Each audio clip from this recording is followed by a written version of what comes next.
Hello everyone, welcome to easy way academy. मेरा नाम हसन है और मैं इंग्लिश पढ़ाता हूँ। ठीक है, तो फ्रेंड्स आइए आज हम स्टार्ट करने वाले हैं टेंस। तो इंग्लिश के अंदर कुल मिला के 12 टेंस होते हैं, तो हम एक के बाद एक देखेंगे टेंस। तो सबसे पहले हम स्ट्रक्चर देख लेते हैं, तो टेंस का स्ट्रक्चर क्या होगा।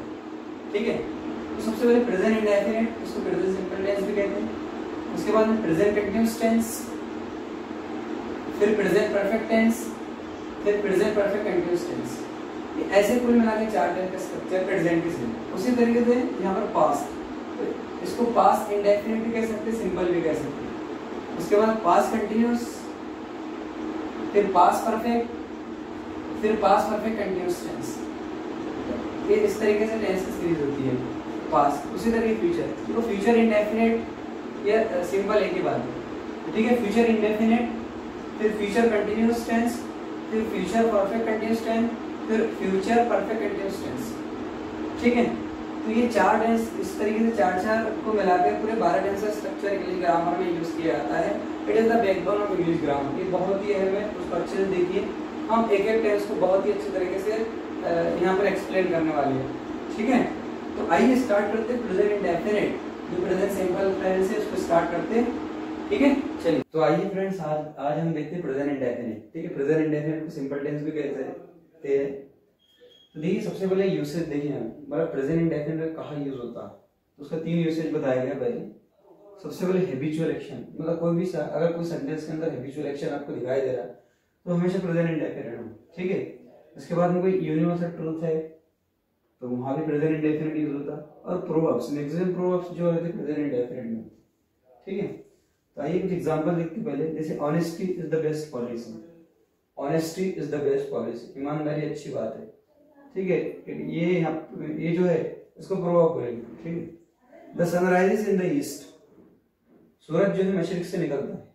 ठीक है, ये क्या है, ये यूनिवर्सल ट्रूथ है, आलमी सच्चाई है। और he goes to school every day, तो ये क्या है, ये हमारे पास हैबिचुअल एक्शन है। ठीक है, तो ये इसका यूसेज है। तो चलिए अब स्टार्ट करते हैं इसके how to make the sentence.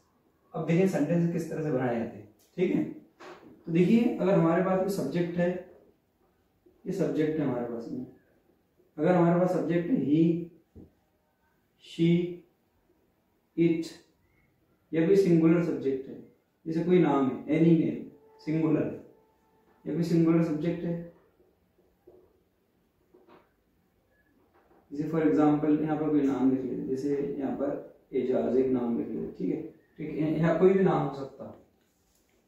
अगर हमारे पास, तो इसके साथ में हम यूज करेंगे, ये सब्जेक्ट के साथ में मेन वर्ब के तौर पे यूज करेंगे हम V5, और V5 के साथ में हेल्पिंग वर्ब हमेशा यूज होता है does not. It does not helping verb use होता है इसको। ठीक है, ये थोड़ा सा इसको देख लेते हैं। वर्ब देखो, हर वर्ब की 5 फॉर्म होती है, हर वर्ब की 5 फॉर्म होती है, जैसे V1, V2, V3, V4, V5। तो इसके अंदर ये V1 जो प्रेजेंट इंडेफिनिट के अंदर V1 और V5 दो वर्ब यूज करते हैं। जब भी प्रेजेंट इंडेफिनिट यूज करेंगे तो 2 वर्ब यूज करेंगे, एक तो V1 और V5। तो इसमें V1 जो है इसको बोलते हैं प्लूरल फॉर्म ऑफ वर्ब, इसको कहते हैं प्लूरल फॉर्म ऑफ वर्ब। ठीक है, डिफरेंट विशेष मत जाना। उसके बाद में जो V5 इसको बोलते हैं singular form of verb, singular form of verb, singular form of verb, ये V है। ठीक है, तो प्रेजेंट इंडेफिनिट के अंदर 2 वर्ब यूज होते हैं, जैसे V1 और V5। तो V1 इसको बोले प्लूरल फॉर्म ऑफ वर्ब, और V5 जो है इसको सिंगुलर फॉर्म ऑफ वर्ब कहते हैं। ठीक है, तो अगर हमारे पास सब्जेक्ट है ही, शी, इट के कोई सिंगुलर सब्जेक्ट है तो उसके साथ में मेन वर्ब के तौर पर V5 यूज करेंगे, और V5 में से हमेशा हेल्पिंग वर्ब निकलता है डज नॉट। ठीक है, समझ में आ गया इतना। अब अगर हमारे पास सब्जेक्ट है, अगर हमारे पास सब्जेक्ट है आई, वी, यू और ए, दे, या कोई प्लूरल सब्जेक्ट है, या फिर प्लूरल सब्जेक्ट, जैसे फॉर एग्जांपल ये स्टूडेंट्स है, बॉयज है, गर्ल्स है, स्टूडेंट्स एग्जांपल। तो इसके साथ में मेन वर्ब यूज करेंगे हम V1, और V1 के बाद में V1 में से हमेशा हेल्पिंग वर्ब निकलता है डू नॉट। ये डू नॉट हेल्पिंग वर्ब लिखो, ठीक है। एक्चुअल टेंस स्टार्ट करने से पहले डिस्क्रिप्शन देखना जरूरी है उसका। तो ये ऐसे क्यों होता है, देखो ये ही, शी, इट और कोई सिंगुलर सब्जेक्ट के साथ में वी फाई की यूज करते हैं। एक रूल है इंग्लिश के अंदर, क्या सब्जेक्ट अगर सिंगुलर रहा तो उसके साथ में वर्ब भी सिंगुलर लगी। ये सब्जेक्ट पूरे सिंगुलर है, इसके साथ में वर्ब जो है वी फाई ये सिंगुलर होगा। देखो ये I, we, you, it is called plural form of verb. ये सब्जेक्ट प्लूरल है तो इसके साथ में वर्ब भी प्लूरल लगेगी ये, ठीक है। चलो आप सेंटेंस देखते किस तरह से बनेगी। जैसे कोई भी एक आप कोई भी वर्ब ले सकते हैं। जैसे अगर यहाँ एक सब्जेक्ट ले रहा हूं मैं, जैसे ही rights a story, he write a story, ठीक है, ही राइट अ स्टोरी। इसको नेगेटिव बनाएंगे, ही डज नॉट। देखो वी फाइव में से हमेशा हेल्पिंग वर्ब क्या निकलेगा, डज निकलेगा। He does not right a story, he does not write a story, ठीक है। इसको लिखने का एक और तरीका है, जैसे does और not को अगर मिलाना है तो doesn't लिख सकते हैं। जैसे he doesn't write a story, he doesn't write a story, ठीक है। यहाँ पर write नहीं आएगा क्योंकि does, ये यहाँ पर ऑलरेडी writes जो था इसमें से हमने निकाले does not, तो क्या बचा write हो जाएगा। तो हमेशा does अपने साथ में write लेता है, इसको ध्यान में रखें, V1 लेता हमेशा, ठीक है। अब देखते हैं इंटरगेटिव सेंटेंस। इंटरगेटिव सेंटेंस जब बनाएंगे उसका आसान तरीका है कि हेल्पिंग वर्ब का सब्जेक्ट से पहले है ना आखिरी पे इंटरगेटिव साइन लगना है, इंटरगेटिव सेंटेंस बन जाएगा। जैसे फॉर एग्जांपल जैसे डज, हेल्पिंग वर्ब क्या हमारे पास डज है, देखिए does he write a story, does he write a story, interrogative sign, ठीक है। Number 4, does he not write a story, does he not write a story। इसको लिखने का एक और तरीका हमारे पास, जिस तरह से ऊपर में डजन नॉट को दोनों को मिलाना तो डजन लिख सकते हो डायरेक्ट, ठीक है। Doesn't write, doesn't he write a story, doesn't he write a story, interrogative sign, ठीक है। और नंबर 5, अगर इसमें डब्ल्यूएच टाइप फैमिली के वर्ड अगर लिखना है, जैसे ये हु, ये why, where, how, when, it is called WH word. इसको क्वेश्चन वर्ड भी बोलते हैं या फिर डब्ल्यूएच टाइप फैमिली के वर्ड अलग अलग नामों से जाने आते हैं, ठीक है। तो इसमें स्टार्टिंग बस ये जो सेंटेंस है इसमें डब्ल्यूएच टाइप का वर्ड आपको कोट करना पड़ता है। या कोई भी why does he write a story, why does he write a story, ठीक है। Number 6, why does he not write a story, why does he not write a story, interrogative sign लगे। इसको लिखने का एक और तरीका हमारे पास, जैसे why doesn't he write a story, why doesn't he write a story, interrogative sign. तो देखिए एक सेंटेंस का स्ट्रक्चर इस तरीके, 6 सेंटेंस का एक ही टेंस को एक स्ट्रक्चर जो है, मतलब 6 सेंटेंस का एक स्ट्रक्चर बनाया था, ठीक है। अब देखिए इसके अंदर जो सेंटेंस यूज किया गया कौन कौन से टाइप के सेंटेंस है, ही राइट अ स्टोरी कौन से टाइप का सेंटेंस है। तो ये जो है हमारे पास में इसको अफर्मेटिव सेंटेंस कहते हैं, अफर्मेटिव सेंटेंस, ठीक है।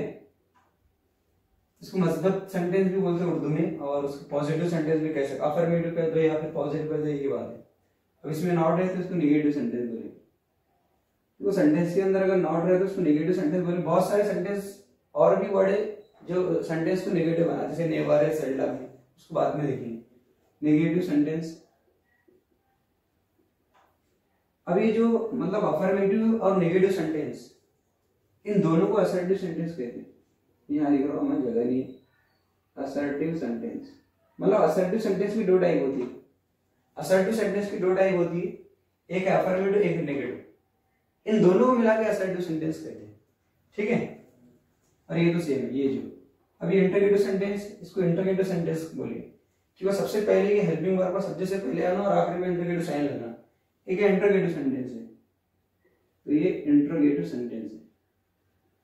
इंट्रोगेटिव सेंटेंस, ठीक है। और ये जो है देखो ये सेंटेंस तो इंट्रोगेटिव लेकिन इसमें नॉट है तो इसको नेगेटिव इंट्रोगेटिव बोलते,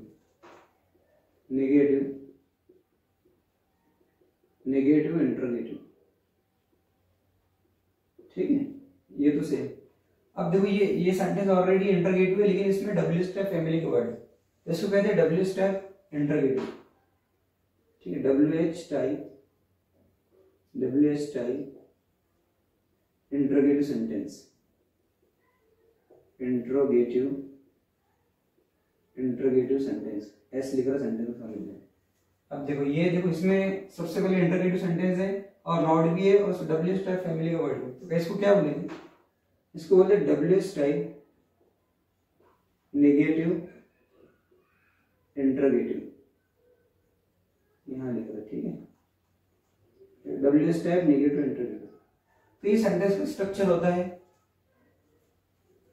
ये मतलब जो सेंटेंस के अलग अलग टाइप्स, जो sentence affirmative sentence, negative interrogative, इसका डिस्क्रिप्शन है। देखो अगर हमारे पास अगर सब्जेक्ट रहा, देखो ये जो सब्जेक्ट है कोई ही, शी, इट या कोई सिंगुलर नाउन है तो उसके साथ में हम वी फाई यूज कर सकते हैं। तो यहाँ पर क्या सब्जेक्ट यूज कर सकते हैं, शी यूज कर सकते हैं, जैसे शी राइट्स अ स्टोरी, ठीक है। अगर कोई नाम लेना है जैसे हुजैफा राइट स्टोरी, उसके बाद में इट राइट स्टोरी, और भी बहुत सारे सेंटेंस बना सकते हैं। आपको क्या करना है, इसमें से कोई भी वर्ब ले या इसमें से कोई भी सब्जेक्ट लेना है और कोई भी वर्ब लेना है, बहुत सारे सेंटेंस बना सकते हैं, ठीक है। इसका ट्रांसलेशन देख लेते हैं क्या है उर्दू में। जैसे ही राइट स्टोरी, वो एक कहानी लिखता है, वो एक कहानी लिखता है, ठीक है। वो एक कहानी नहीं लिखता, वो एक कहानी नहीं लिखता, वो एक कहानी नहीं लिखता है। नंबर 4 वो एक कहानी लिखता है, या फिर क्या वो एक कहानी लिखता है, क्या वो एक कहानी लिखता है, क्या वो एक कहानी लिखता है, क्या वो एक कहानी लिखता है। इंटरगेटिव साइन लगे। नंबर 4 क्या वो एक कहानी नहीं लिखता है, क्या वो एक कहानी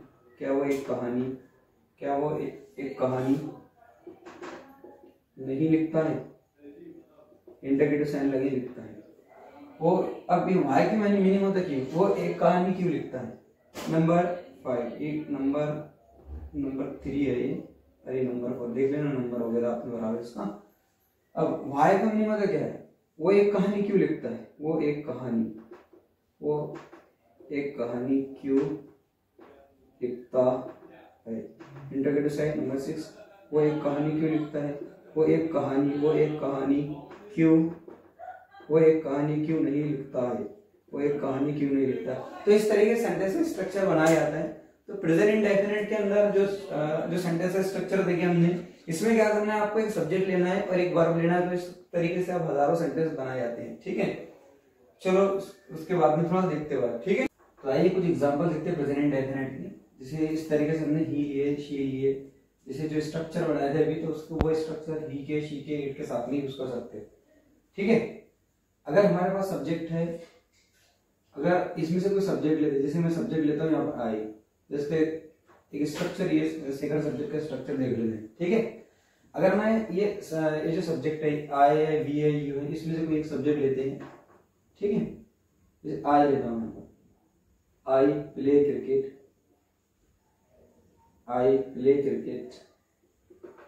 ठीक है, आई प्ले क्रिकेट। सेकंड इसका नेगेटिव बनाएंगे, आई डोंट प्ले क्रिकेट। देखो यहाँ पर सब्जेक्ट लिया मैंने आई, तो इसके साथ में हम वर्ब यूज करेंगे V one, I do not play cricket, ठीक है। I do not play cricket. इसको लिखने के दो तरीके हमारे पास में, जैसे डू नॉट को मिलाना है तो डोंट लिख सकते हैं, आई डोंट प्ले क्रिकेट,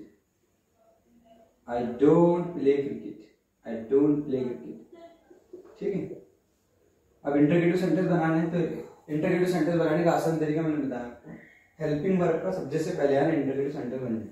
जैसे डू, देखो ये डू को स्टार्टिंग में लिखा, do I play cricket, do I play cricket, interrogative sign लगे, ठीक है। Number 4, do I not play cricket, do I not play cricket, do I not play cricket, interrogative sign लगी। Do और not, इसको लिखने का एक तरीका और है हमारे पास में, इन दोनों को मिला दिया तो डोंट हो जाता है। Don't I play cricket, don't I play cricket, don't I play cricket, ठीक है, इंटरोगेटिव साइन है। अब इसमें डब्ल्यू टाइप फैमिली कोई भी वर्ड लगाना है, जैसे हम यूज कर सकते हैं व्हेन यूज कर, चलो यहाँ हम यूज करते हैं when. Number 5, when, when do I play cricket, when do I play cricket, ठीक है, इंटरोगेटिव साइन लगी यहाँ पर। Number 6, when do I not play cricket, do I not play cricket, do I not play cricket. इसको भी लिखने के दो तरीके हमारे, एक तरीका और है व्हेन डोंट,